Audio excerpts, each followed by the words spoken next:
Erev Tov à toutes et à toutes.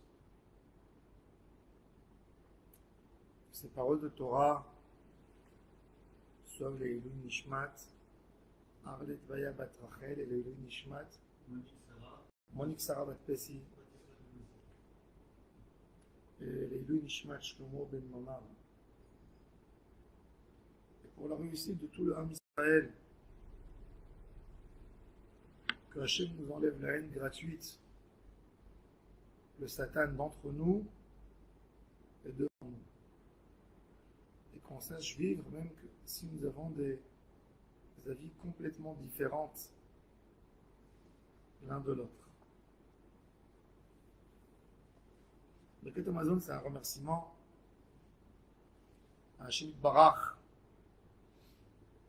Le deuxième bracha, c'est un remerciement sur la terre d'Israël. Il faut qu'on soit conscient que cette terre, avec tellement de difficultés pour l'acquérir, et très rapidement on peut la perdre. Il faut savoir que 3-4 ans avant la destruction du second temple, il y avait des fêtes à Jérusalem, une vie de commerce, une ville dynamique. Et la haine gratuite a tout détruit. Tout détruit. Il n'est rien resté.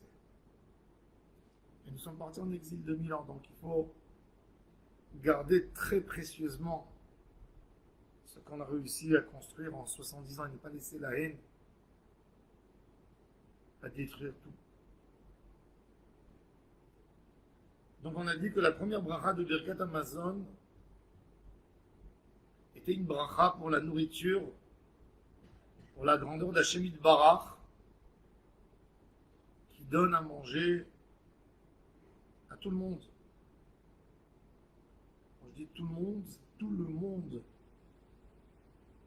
même les insectes, même les microbes, ils ont besoin de manger.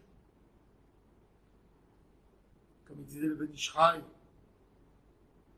que ceux qui le passionnent, ce n'est pas les éléphants, pas les girafes, pas les mammouths. Ce qui l'impressionne, c'est la capacité d'Akadosh Baruch Hu de pouvoir créer un microbe qui a une vie, qui saute, qui vole, qui s'alimente, et qui a autant de... Dans un espace d'une chambre, il peut y avoir des milliards. Chacun a une vie, a un cycle, il se multiplie, et il a un code génétique. Et Akadosh Baruch Hu alimente tout. Alors maintenant, on va parler du cadeau d'Eretz Israël. Nodeh lecha Adonai Eloheinu, al she'inchalta la'avotenu, Eretz Chemda. Merci, tu as donné à nos parents. Et tu as fait que cet héritage soit un vrai héritage. Est-ce que vous pouvez vous imaginer aujourd'hui un clochard à Paris? Il dit à son fils, tu sais, tu vois le château de Versailles, il est à nous. Je suis un descendant de Louis XVI. Je suis un descendant de Louis XIV. C'est à toi, c'est à toi. Non, c'est à toi. C'est pas que tu peux rentrer sans payer pour voir le château. Il est à toi. On le prendrait comme un fou. Un Israël qui était plus grave que des clochards dans les pays d'exil. Chaque père dit à son fils, tu verras, on retournera, c'est notre terre. Il y a combien de temps? C'est pas du 14. Le château de Versailles, il a 200 ans, 300. On parle d'un pays où on n'était plus là depuis la destruction du temple. 1940 ans. Incroyable. Nodeh lecha Adonai Eloheinu al she'inchalta la'avotenu. Une nachala. un héritage qui est à nous. Voilà, il est à nous. Il est à nous. On l'a reçu sans être écrit au cadastre. Notre seul cadastre, c'est notre Bible. C'est notre preuve. Et Akadosh Baruch Hu mesameach Tzion levanea. Après 1900 ans d'exil, on est là. On est là. Les goïms se sont moqués de nos parents, de nos grands-parents, de nos aïeuls. 3 fois par jour, vous mentionnez Sion. Vous parlez d'un retour dans un pays qu'on ne connaissait même pas. Les Juifs imaginaient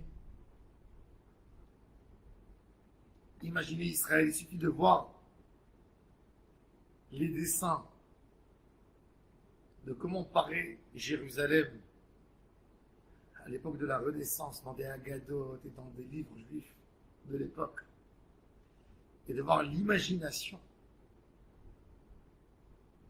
de l'auteur, du peintre, du juif, comme il a décrit Israël dans leur poésie, dans leur dessin, dans leur écrit.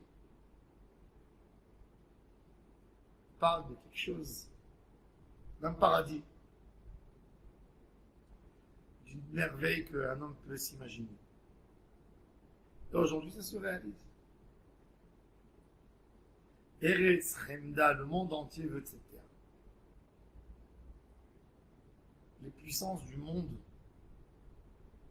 veulent avoir ici en Israël un pied à terre. Et toutes ces puissances, en fin de compte, quand arrive le bon moment, ces puissances ne peuvent pas la prendre pour eux. Et ils sont obligés de la donner à un peuple qui revient de l'exil. C'est Pélé Gadol. C'est Pélé Plaot. Rabbi Yehuda El-Kalai de Bulgarie. D'ailleurs que Herzl a pris de lui le programme pour écrire son livre Alt-Neuland, le pays vieux nouveau. Rabbi Yehuda El-Kalai de Bulgarie a écrit un programme comment monter des banques en Israël, faire un système agricole, faire un programme urbain. Et lui écrit, 60 ans avant la Première Guerre mondiale, que la nation qui va ramener les Juifs en Eretz Israël, ce sera la deuxième nation qui les a chassés après l'exil du Temple. Qui est la deuxième nation après les Romains qui a chassé les Juifs? Ce sont les Anglais. Les Anglais ont fait un décret qu'un Juif n'a pas le droit d'habiter en Angleterre. C'est Cromwell qui a annulé le décret. Il a entendu parler de Rabbi Menaché ben Israël, qui était le rabbin de la communauté portugaise en Hollande. C'est un homme brillant.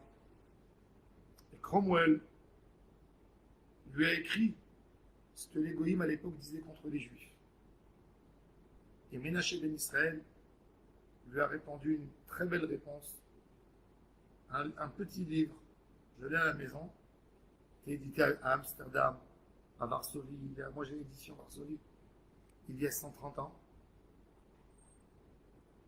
Un livre où il prouve comment les Juifs n'ont jamais été contre personne, comment ils cassent tous les arguments des antisémites. Quand Cromwell a vu cette lettre, il a fendu. Tout de suite, il a fait passer dans le Parlement anglais une loi qui a annulé les décrets. Et il a dit à Rabbi Menaché ben Israël, envoie-moi des Juifs pour installe-moi des juifs. Et la première synagogue de Londres, Etzraïm, des juifs portugais, qui ont monté la première synagogue de Londres. Même que Londres est mentionné dans les Tosfot avant que les juifs aient été expulsés. Bon. Et Rabbi Menachem ben Israël touchait une bourse du gouvernement anglais jusqu'à la fin de sa vie. Et c'est grâce à lui la synagogue Etzraïm à Londres. Et il écrit Rabbi Yehuda El-Kalei, c'est fou. 60 ans avant la Première Guerre mondiale, les Anglais qui ont chassé les premiers de leur territoire, les Juifs, seront eux qui feront tout pour commencer le retour des Juifs en Eretz Israël. Et il a prouvé ça de la parole du prophète Vehagidu ba'iyim, dans les îles. C'est qui les îles? Dans Édom, où il y a des îles. La seule île qu'il y a, c'est l'Angleterre. Et il a écrit 60 ans avant que celui qui va commencer, qui va débuter la Géoula pour les Juifs seront les Anglais. À l'époque, Israël était sous l'Empire ottoman. Qui c'est qui pensait d'une guerre, d'une volonté de l'Angleterre? Un rabbin séfarade en Bulgarie écrit cette histoire et ça s'est réalisé. Herbert Samuel, la déclaration de Balfour, et l'histoire on la connaît. Et les Anglais ne se sont pas procurés cette terre, ils ont compris qu'il fallait la rendre aux enfants d'Abraham. Ils ont mal compris, ils ont compris avec difficulté. Il fallait que la Haganah, le Hetze, le Léri leur font comprendre. Mais en tous les cas,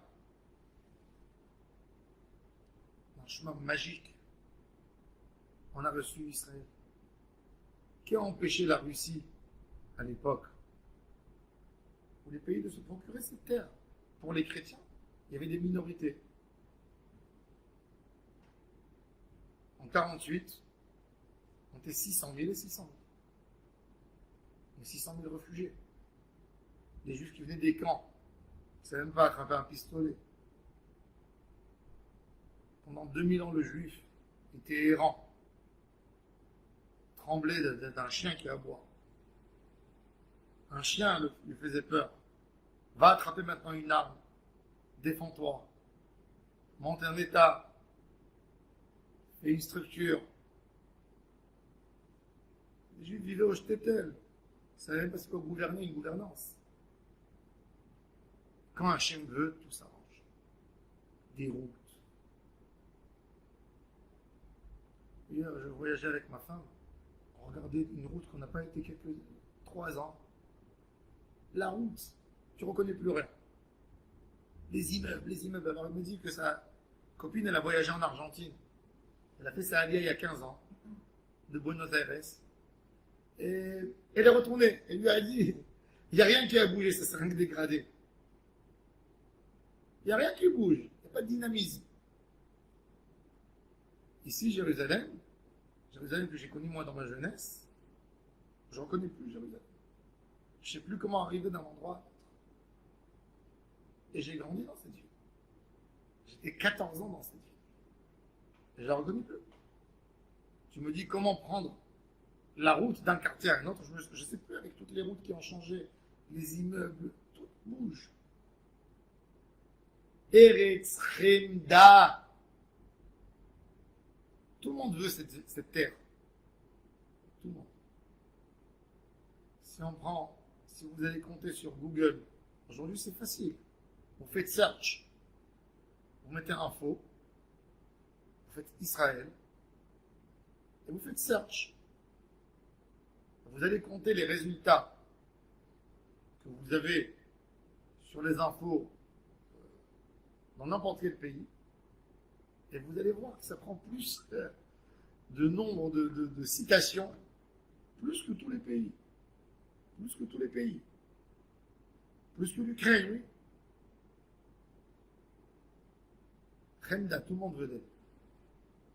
Elle est tova.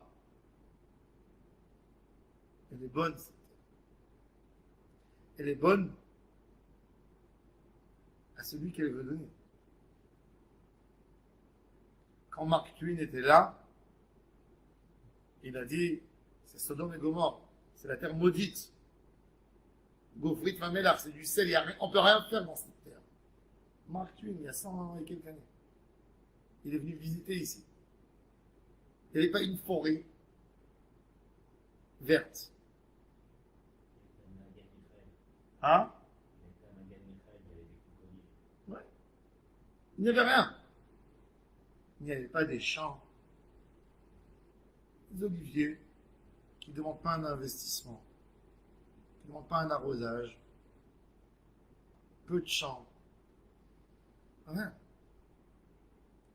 Les Turcs, quand ils ont construit le train, comme je l'ai dit, ils ont donné l'ordre 15 km de deux côtés de prendre les oliviers. Ils ont détruit tout pour faire un train qui passe ici, qui va faire l'Orient Express.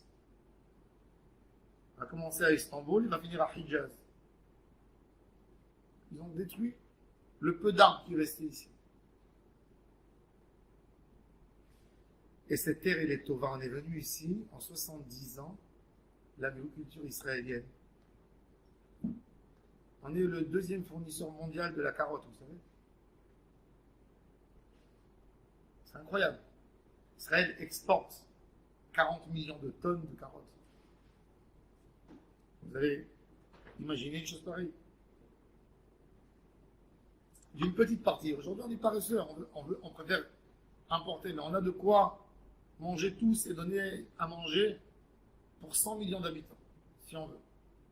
Avec quoi? Avec la bracha d'Eretz Israël. Un jour, Shimon Peres m'a dit, il a vérifié, des comparaisons entre des pays. Qu'est-ce qu'un hectare en Israël donne? Qu'est-ce qu'un hectare au Maroc donne? Il m'a dit, d'où tu viens toi? Je lui ai dit, mes parents du Maroc. Il m'a dit, un hectare en Israël, il donne 32 fois plus qu'un hectare au Maroc. C'est-à-dire, ce qu'on ramasse avec un hectare ici, il en faut 32 au Maroc. Tova, Eretz Tova. Ou Rechava, on parle d'un petit Israël. D'un tout petit Israël. Quand vous voyagez pour aller rien que sur la tombe de Rabbi Shimon,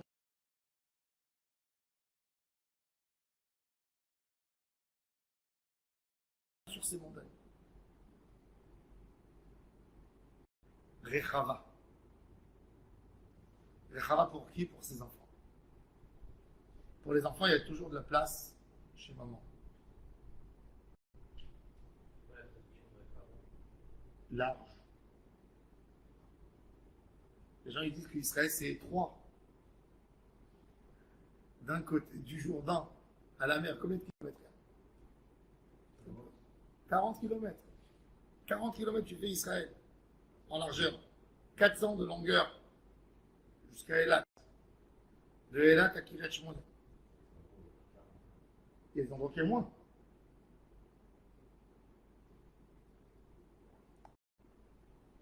Et quand vous tournez en Israël, je vous assure que vous pouvez tourner 3 ans et vous n'aurez pas fini de tourner dans les endroits qu'il y a à visiter ici.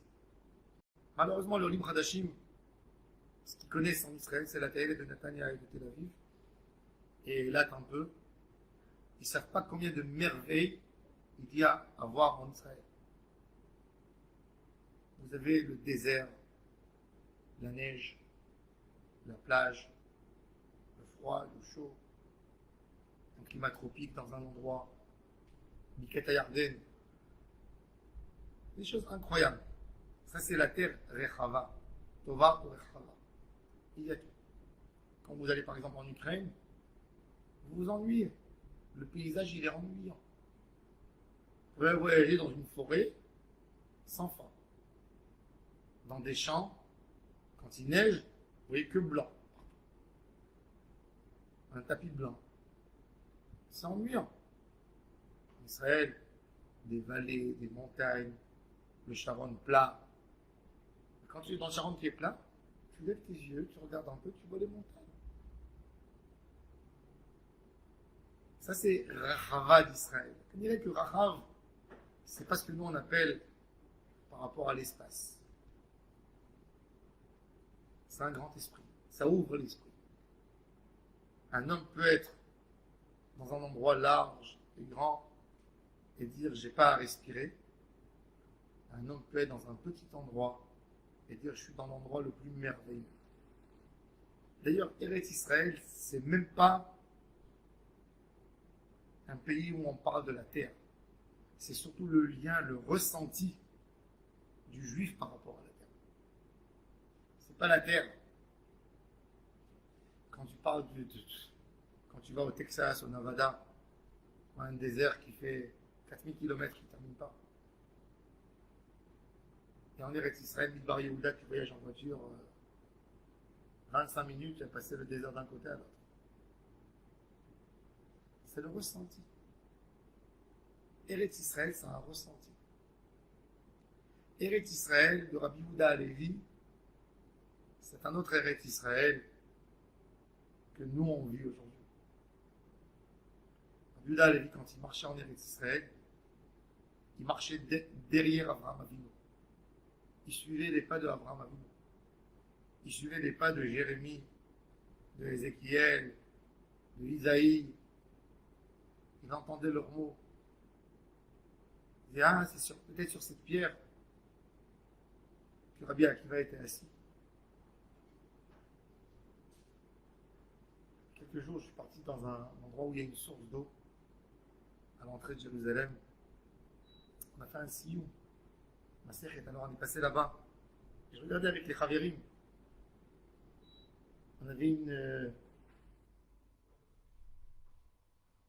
j'ai vu un arbre de figues avec une belle pierre comme ça, à côté du tronc. Et je disais, vous voyez ça? Ça, c'est un endroit idéal pour une yeshiva à l'époque des Tanaïm. Un rabbi qui s'assoit sur la pierre et tous ses élèves autour de lui, ils étudient. Comme ça, ils étudiaient à l'époque. Le Chazon Ish, quand il tournait à Bnei Brak, dans les champs, il disait, j'entends les paroles de Rabbi Akiva.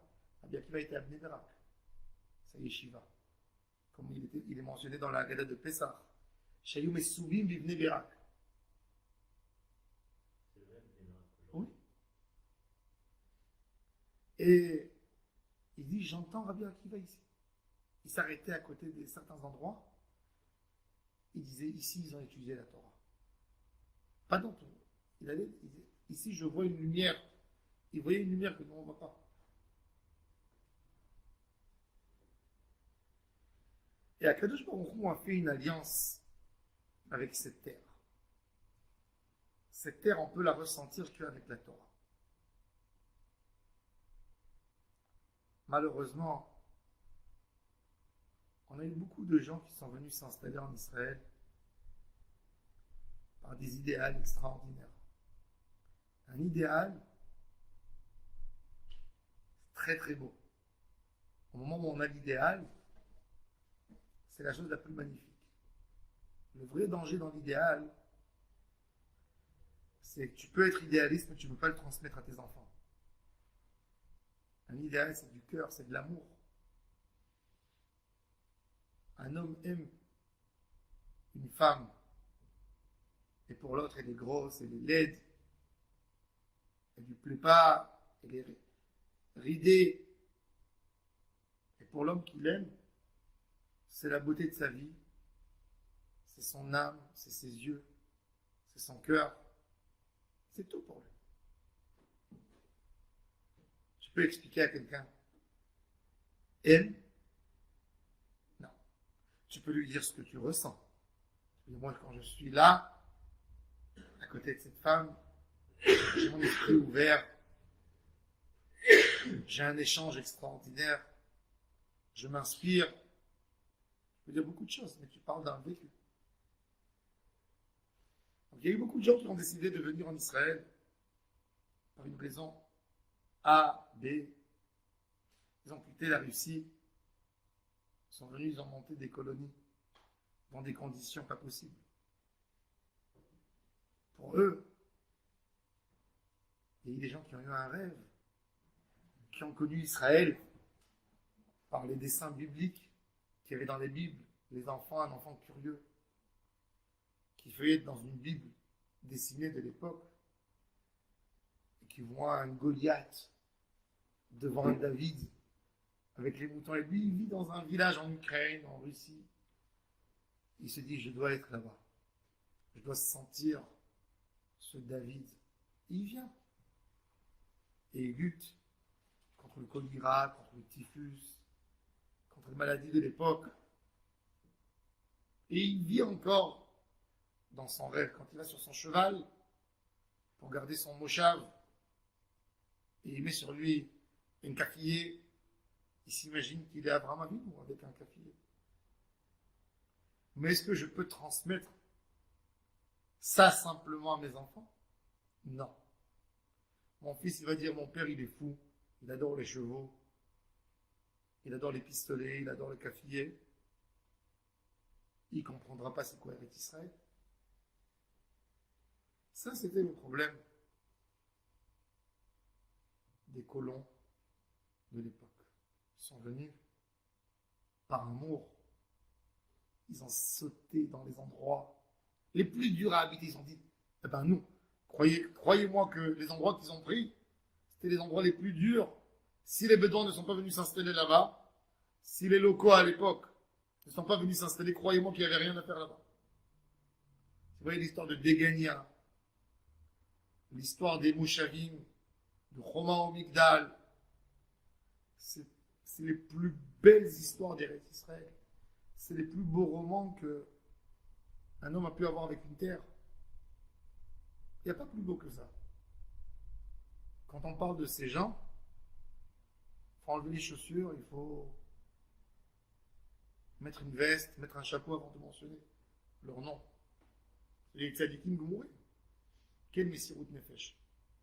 Des gens qui ont perdu un enfant au typhus, qui sont repartis le lendemain travailler les champs et labourer pour assurer ici, dans ce pays, une continuité, pour assurer des fruits, pour être un modèle.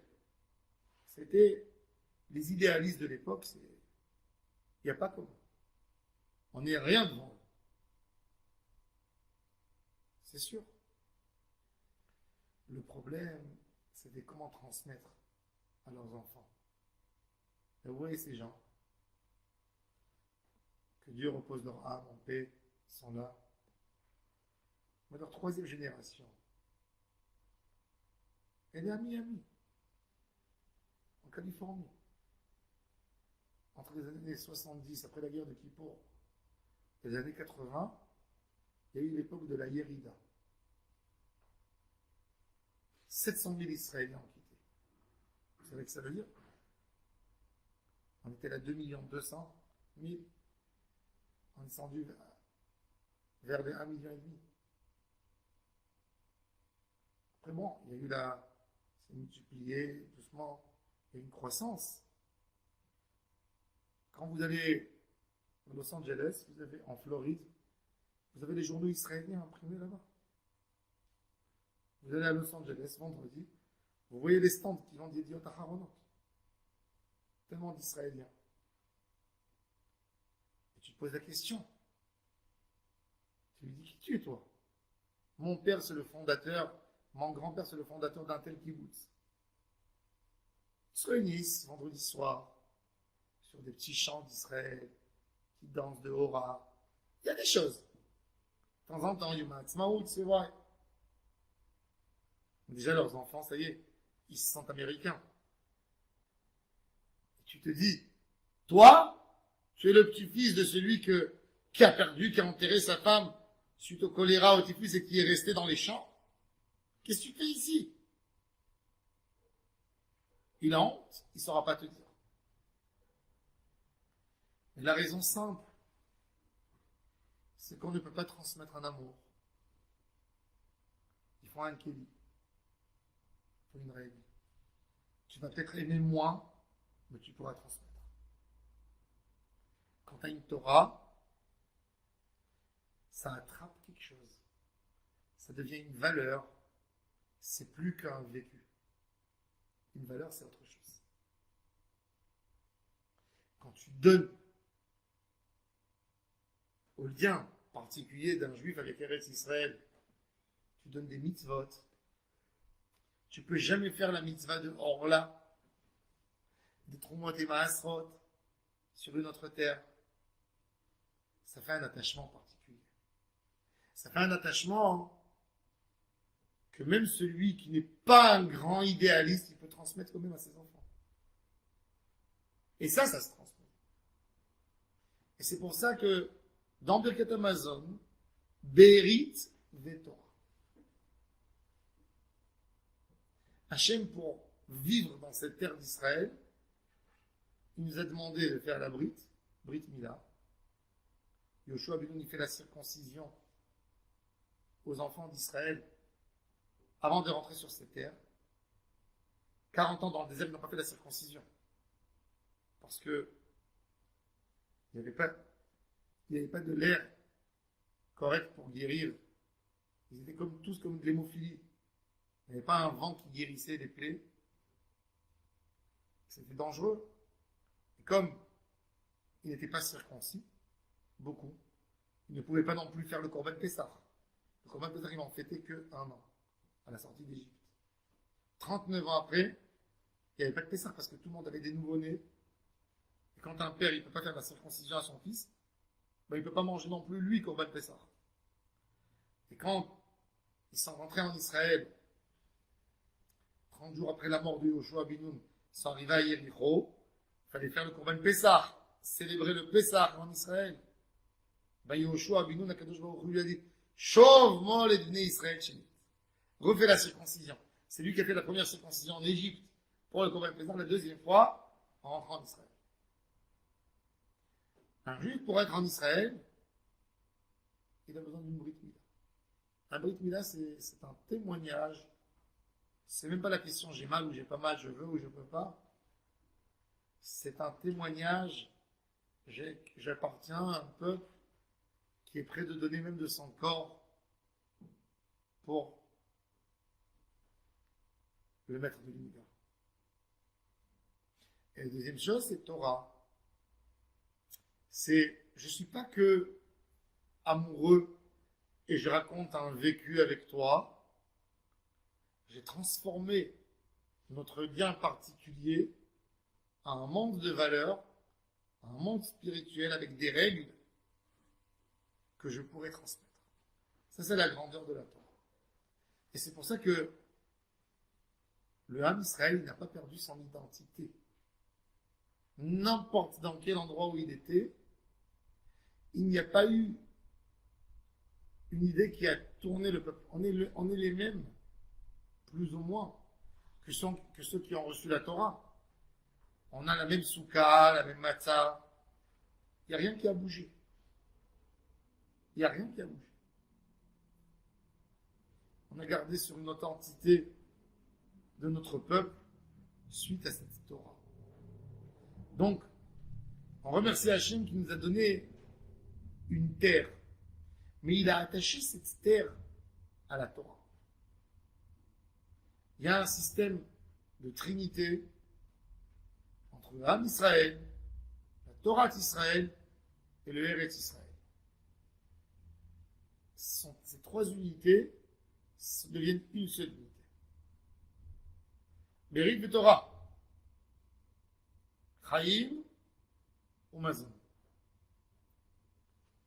Eretz Israël, c'est une terre que peu importe ce qui va se passer, tu mangeras moins, mais tu auras toujours à manger. Peut-être très peu. Regardez Elimelech, le beau-père de Ruth. Il est mort parce qu'il est passé à Moab. Mais tous les gens qui ont habité en Israël, avec des grosses difficultés, oui. Mais la nation, elle peut toujours vivre ici. C'est une terre qui a une promesse d'Akadosh Baruch Hu, qu'aucune catastrophe naturelle empêchera le quotidien, la vie, tout le temps. Impossible. Aucune, aucune catastrophe naturelle pourra abîmer cette terre. Aucune catastrophe naturelle pourra abîmer cette terre. Des moments les plus durs, il y a toujours des habitants qui ont pu rester en Israël. Abraham Avinu, selon le Ramban, il a été puni parce que il est parti en Égypte. Il fallait rester en Israël, il aurait eu à manger. Tu n'aurais pas eu à manger beaucoup, mais tu aurais eu à manger. Donc Akadosh Baruch Hu, il a donné en Eretz Israël une promesse. Mazon, tu vas avoir. Je ne te promets pas tout. Ce ne sera pas la grande classe, mais tu auras toujours. Chaim. Qui aurait pu croire que le taux de vie aujourd'hui en Israël, un des plus élevés dans le monde, et tout ça avec le stress quotidien qu'on a, avec beaucoup de pauvreté, pour certaines populations, avec des guerres, on est un pays stressé. Le taux de vie aujourd'hui ici, il est mieux que beaucoup de pays en Europe, des pays riches. Chaim. La Gemara dit que Rabbi Yochanan, quand il voyait un juif âgé dans la diaspora, dans l'exil, il était étonné. Comment on peut vivre longtemps? Comment un juif peut vivre longtemps en dehors d'Israël? Il disait, il a fait telle chose, il a fait telle chose. La vie pour un juif, c'est en Eretz Israël. Chaim. Eretz Israël, il s'appelle Eretz Chaim. Parce que comme j'ai dit, Israël, c'est pas un avant-propos de la bracha qui est écrit. On continue. Al she'otzetanu me'eretz Mitzrayim. Tu nous as fait sortir d'Égypte. L'Égypte, elle a fait une identité à cette minorité ethnique qui a souffert.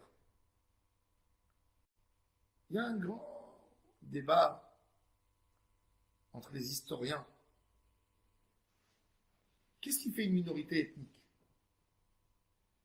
Qu'est-ce qui fait des Français, les Français? Les Anglais, les Anglais, les Allemands, les Allemands, Qu'est-ce qui fait de nous? C'est quoi? Un drapeau habité. Imaginez-vous, parlons du pays, avant qu'il y ait eu ce qu'on appelle aujourd'hui la France. Quand il y avait les Gaulois, quand ils sont passés à l'époque où on a appelé la France France, qu'est-ce qui a fait des Français qui partageaient à une distance des Allemands, des Anglais? Qu'est-ce qui fait d'un pays? Vous voyez des endroits, dans les Pays-Bas ou en Italie à l'époque, dans les principautés qu'il y avait. Si vous allez à l'époque, Yougoslavie de l'époque, il y a Sarajevo, il y a Belgrade, la Croatie. Ce sont des minorités ethniques, une à côté de l'autre. Et tout d'un coup, tu dis Croatie. Tout d'un coup, tu dis Bulgarie. Tout d'un coup, tu dis Yougoslavie. Tout d'un coup, tu dis qu'est-ce qui est fait? Comment ça s'est arrivé? Comment ça s'est fait? Alors on dit, les historiens n'ont pas une vraie réponse. C'est un peuple qui s'est battu surtout, qui a eu une guerre, un moment très dur, ensemble, ce qui nous rattache. Un sort identique, une menace pour certaines personnes, et une lutte permanente de tout ce groupe, les rassemble. Et ça nous fait un nouveau peuple. Ça nous fait un nouveau peuple. La sortie d'Égypte, c'était un début de peuple. Une sortie, une victoire, quelque chose de commun qui s'est fait avec beaucoup de gens qui ne voulaient pas. participaient là-dedans. Il y avait beaucoup de Juifs qui ne voulaient pas sortir d'Égypte. Surtout dans la dernière année, où il y a eu déjà les plaies et les Égyptiens ont lâché leur emprise sur les Juifs. Et ils ne voulaient pas sortir. Ils ont dit on est bien. On a obtenu nos droits. Et quand, justement, la chose la plus dangereuse qui s'est passée pour le Ham Israël, c'est fou. Mais si vous regardez en Europe, ce qui caractérise l'assimilation, c'est le fait qu'il n'y a plus de ghetto, de haine, de prendre des juifs et de les mettre dans un sort commun. Chacun peut habiter où il veut. Donc, on se détache. On se détache. Donc, la sortie d'Égypte, elle nous a donné une sorte de peuple. D'accord. Mais on a un peuple qui est sorti d'un pays. Il y a 2 millions de personnes qui ont eu une identité générale. Il y a quelque chose qui les a accrochés. On est sorti d'Égypte. Akadosh Baruch Hu était gentil encore plus. Ça veut dire que quand les Égyptiens sont sortis pour nous ramener, il les a noyés dans la mer. Maintenant, on a fini, on n'a pas encore reçu la Torah, il n'y a rien. Mes enfants, vous êtes libres. Faites ce que vous voulez maintenant. On ne sait pas quoi faire. Là, dans ces moments, imaginez-vous que ça serait passé autrement que l'histoire. Ils viennent, les chefs de tribu, chez Moshe Rabbeinu, ils l'embrassent. Merci, mission accomplie. Tu veux aller où, toi? Moi, je veux aller, il dit, vers l'est, je veux monter vers Israël. Il dit, non, nous, on va aller habiter au Yémen. Nous, on veut descendre en Afrique. Et chacun, il se dit, est-ce que vous êtes assez nombreux pour aller faire la guerre, pour aller faire une conquête, prendre un pays? On est un peuple. C'était pas fort. On a vu rien que on va voir dans la paracha de cette semaine. On parle de la deuxième année. On a vu dans la paracha de la semaine dernière, de Shlach Lecha, la deuxième année. Am Israël a 1 an et demi. Le peuple se détache de toutes ses valeurs en une nuit. Ils disent on veut retourner en Égypte. On retourne. Tout ce qu'on a lutté, ça vaut rien. C'est-à-dire, Moshe Rabbeinu, il ne serait pas là pour les arrêter. En une nuit, il n'y aurait plus Am Israël. 3 jours, il serait retourné en Égypte. Et ça aurait été un échec. Un échec. On a essayé, on a fait 1 an d'essai. Ça n'a pas marché. On dépose des clés. Alors, la Yetziat Mitzrayim n'était pas suffisante. On comprend qu'une tragédie, une guerre, une lutte permanente, un danger qui a mis tout le monde là-dedans, n'est pas suffisant pour faire un peu. Alors, c'est au Tetanu Me'eretz Mitzrayim. Après, c'est une guérison du peuple. 40 ans, Moshe Rabbeinu avait besoin d'enlever la galoute du juif. Comme il disait Manitou, le Rana Librara, les juifs sont sortis de la galoute, mais la galoute n'est pas sortie des juifs. 2000 ans après, on est retourné ici. Mais on agit comment? On a dans notre ADN la peur de notre voisin. Qu'est-ce qu'ils vont dire? Qu'est-ce qu'ils vont nous dire encore? Faire attention. Il y a Biden qui vient. Il ne faut pas détruire maintenant une maison d'un terroriste. Il ne faut pas énerver les Américains. L'oncle Sam va lâcher des dollars ici. C'est pas bien. On a besoin qu'ils nous aident par rapport aux Iraniens. Maintenant, les Américains en veulent l'État d'Israël parce qu'ils ont tué trop d'Iraniens. On ne peut pas compter sur eux, mais ça, c'est pas une délivrance. on parle d'un peuple indépendant, imaginez-vous, c'est comme un garçon qui se marie et son père lui demande des comptes tous les jours. Tous les jours. Ça fait mal à la tête après. L'enfant, il n'a aucune indépendance, ni financière, ni dans le couple. Chaque fois, il doit venir lui dire, je fais ça, je fais ça. C'est normal? Non. C'est pas une relation saine, normale. Eh ben, nous, malheureusement, comme nation, on ne peut pas prendre aucune décision seule. Aucune. Vous avez vu, ils ont fait monter le taux d'intérêt ici en Israël. Pourquoi? Parce qu'aux États-Unis, il est monté. Mais nous, on n'a pas le problème qu'ils sont aux États-Unis. Nous, on n'a pas 10% de chômeurs. Maintenant, on est à 3, à 4. Pourquoi faire monter le taux? L'Amérique, la Banque centrale, elle a fait monter. Alors nous aussi, il faut 40 ans, comme un prince. Tu fais aucune tâche. Tu ne dois rien du tout à personne. C'est dur. On avait ça dans l'ADN après 86 ans d'esclavage. 86 ans où on t'a répété jour et nuit. Ta femme, elle t'appartient pas, elle appartient à un paro. Ton fils, il t'appartient pas, il appartient à un paro. Toi, tu t'appartiens pas. Et on te le répète jour et nuit.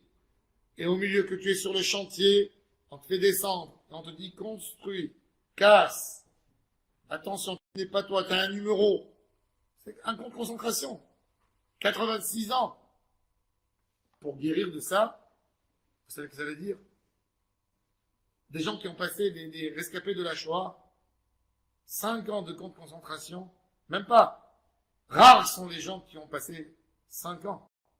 Les gens ont passé 1 an et demi, 1 an. Ils font des cauchemars jusqu'à la fin de leur vie.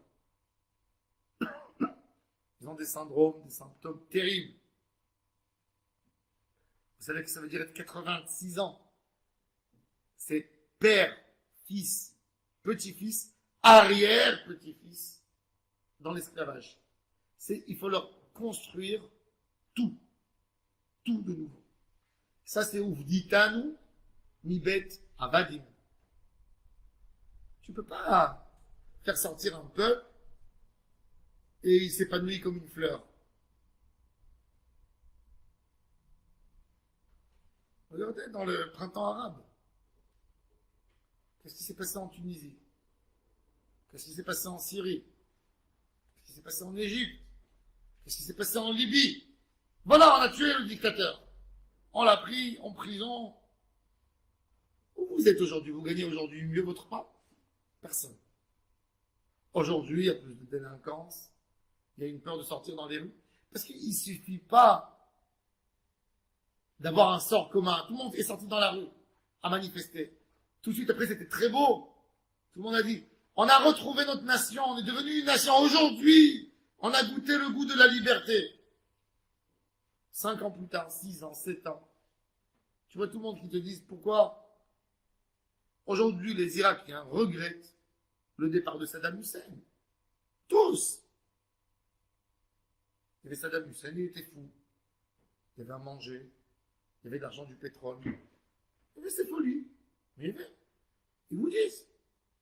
Vous savez combien de personnes sont mortes dans la guerre civile qu'il y avait en Irak depuis que Saddam Hussein est parti du pouvoir? Est-ce qu'il y a aujourd'hui un Syrien normal qui vous dit que ça valait le coup de faire cette guerre civile? En Tunisie? Est-ce qu'il y a quelqu'un qui vous dit? Non. Pourquoi? Parce que il ne suffit pas d'être libre. Qu'est-ce que tu fais avec ta liberté, Baba? Qu'est-ce que tu fais avec ta liberté? Comment tu diriges ton peuple, ces jeunes qui ont crié avec des yeux qui brillent? Liberté! Égalité! La chance pour tout le monde. Ils ont crié des très belles phrases. Ils sont partis avec le feu dans les yeux. Des gens qui étaient prêts de mourir, ils se sont mis devant des chars, devant des pistolets en criant tous. Je ne mets pas de doute dans cette volonté. Voilà. Alors vous avez obtenu. Allez, maintenant à vous de construire. Vous croyez que c'est simple? Voilà, regardez l'échec. Et là, vous comprenez la beauté de mon cher Rabbeinu, un homme seul, dans des conditions pas possibles, dans du désert. il a préparé un peuple, donné des notions, une noblesse, la finesse d'esprit. C'est incroyable ce qu'il a fait, le travail. Il a pris 600 000 malades mentales, des gens qu'il faut leur donner des cachets toute la journée. Et il a fait d'un peuple. Ça, c'est Ouvditano mi bet avadim.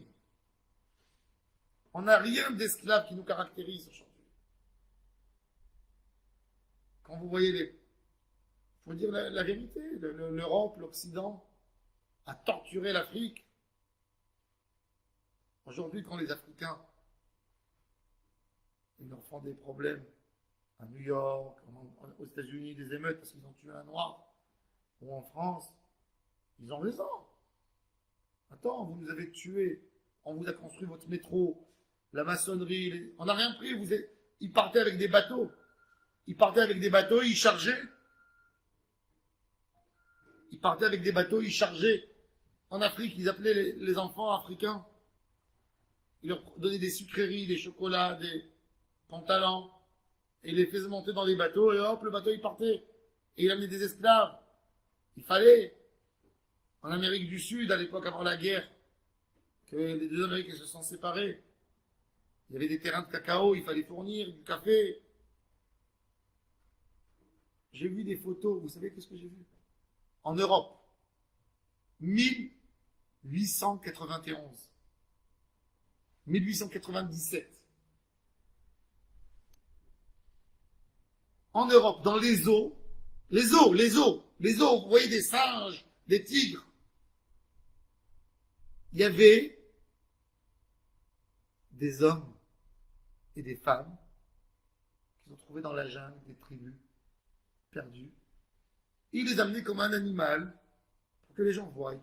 Ils étaient fermés dans des cages, dans les eaux. Vous savez ce que ça veut dire? Ça, c'est l'Europe. Je vais vous montrer après le chiot, là, vous n'allez pas y croire. Ça, c'est l'Occident. Ils ont torturé ces gens. Ces gens, aujourd'hui, se vengent. Ils n'ont pas tort. Ils n'ont pas tort. Ils ont été exploités, torturés. Est-ce qu'il y a quelqu'un qui parle de ce que la Belgique elle a fait au Congo? Qu'elle a tué des millions. Est-ce qu'il y a quelqu'un qui parle des ravages qu'ils ont fait au Canada pour les gens qui habitaient, en Australie? Personne qui parle. Et ils nous donnent du moussard pour un Palestinien. Vous comprenez comment le monde il est tordu? Mais c'est un monde tordu. Et nous, on était dans ces endroits les plus terribles. Poursuivis toujours, et Hachem nous a aidé à garder un esprit pur. On a de la chokhma, la sagesse, la poésie. On devrait danser jour et nuit.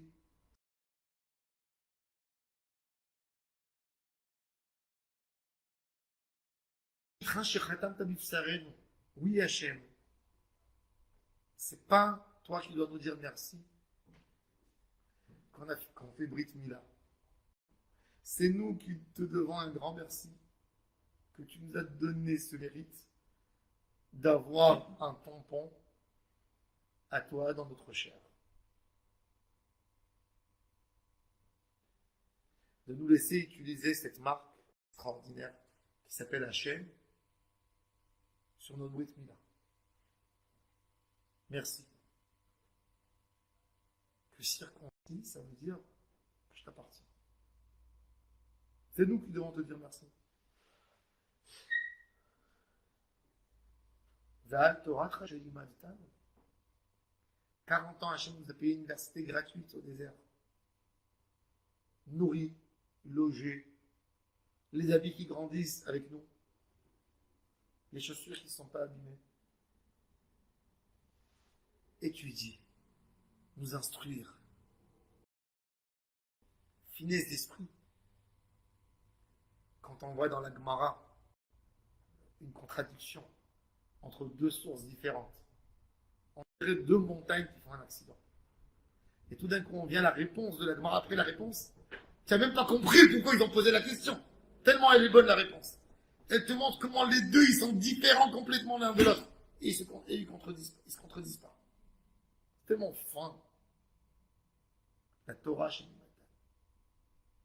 Arukeret Sonar, chez Odatan, ce que Hachem nous a fait connaître. Sa volonté, c'est pas connaître sa volonté. Il nous a dévoilé des secrets. Hachem n'était pas là pour dire aux anges, allez, ils ont pris la Torah, on va leur taper 613 décrets. On va leur interdire le porc que pour le sport, c'est bien. Qu'ils ne mangent pas de porc. Pourquoi? Qu'ils ne mettent pas un habit en laine avec du lin. Vous croyez qu'il y a quelqu'un en haut qui voulait s'amuser? À col parce qu'il nous aime. Doucement, doucement, avec la vie, on découvre la merveille de la Torah. J'ai entendu un jour un curé américain qui expliquait à son public pourquoi les Juifs ne mangent pas les fruits de mer. Il dit les fruits de mer, il dit regardez votre aquarium. Regardez le bas de l'aquarium. Quand vous devez changer de l'eau, vous avez un aquarium avec des cailloux, des petites pierres. Vous allez enlever l'eau, vous voyez l'eau, elle a l'air correcte. Prenez, videz ce qu'il y a en bas, vous allez voir combien de saleté il y a en bas. Combien de noir, combien de... Tous les exemples, tout en bas. Les crabes, c'est où? Les fruits de mer, c'est où? C'est en bas. C'est dans le sol. Toute la saleté de l'eau est en bas. Il dit, vous croyez que c'est pour rien qu'Akadosh Baruch Hu il a interdit? Il a appelé ça shkatzim, il faut pas toucher. C'est peut-être bon, mais c'est pas bon pour la santé. Le porc. Il a les sabots fendus. Quand vous voyez les animaux qui ruminent, ça leur prend 24 heures pour digérer. C'est-à-dire que ce qu'ils ont mangé, c'est en harmonie avec le corps. Doucement, doucement, le corps a pris ce qu'il fallait et il a rejeté ce qui n'est pas bon. Ils ont mâché et mâché et mâché et mâché. Pas tout est rentré dans le corps. Le porc, en 4 heures, il digère. Il peut manger de la chair humaine, des ossements, tout. Quand on dit il mange comme un porc, c'est pas pour rien. Un porc, il mange tout. Il mange tout. Imaginez-vous, on ne sait pas aujourd'hui, mais on va savoir des choses. Les halachot de Shrita, le taref, ça a été mentionné il y a 3000 ans, 3300 ans. Aujourd'hui, on sait que, par exemple, la vache folle, cette maladie dans la vache, un homme qui mange, il a un problème nerveux après. La vache folle, tout de suite, il y a un signe qui attrape, qui touche les poumons, tout de suite. On n'a jamais trouvé une vache folle qui a la maladie de la vache folle, que les poumons sont corrects. Depuis cette histoire de la vache folle, il y a 15 et 20 millions de consommateurs de kasher, de viande kasher. Hachem ne nous a pas dit, mais sa volonté, elle est là pour nous aider. Il nous a dévoilé les secrets du monde, que même Moshe, quand il les a dit, il n'était pas conscient. Le maître de l'univers était là. Quand il y a eu la plaie, les maladies, la peste noire en Europe, les Juifs étaient épargnés. Et c'est pour ça que la population les a soupçonnés qu'ils empoisonnaient les pluies. Mais parce qu'ils ne mouraient pas, les Juifs. Avec les règles d'hygiène, la propreté, Netilat Yadayim. Le Juif était Netilat Yadayim 10 fois par jour. À l'époque, que les maladies se propageaient avec les mains. Le contact, on a tous vu avec le Covid. Il ne faut pas serrer les mains. Les microbes, un homme, il touche sa bouche sans se rendre compte. Les mains sont pleines de microbes. C'est pour ça qu'il ne faut jamais serrer la main à quelqu'un qui est enrhumé. On va ouvrir un poignet. Et les juifs qui faisaient 10 poignées de tefila, ça se transmettait beaucoup moins. Mais tout ça dans la Torah, ça a sauvé à Israël. C'est ce qu'il dit, Val Torah Tracheli Matano, Val Conqueriton Archaodatano, Val Chaim ou Mazon Shatazan Babistanano. Sur ça, il faut remercier Hachem Barach et on va continuer, Bezrat Hashem, la semaine prochaine. Bon, retournez dans l'âme.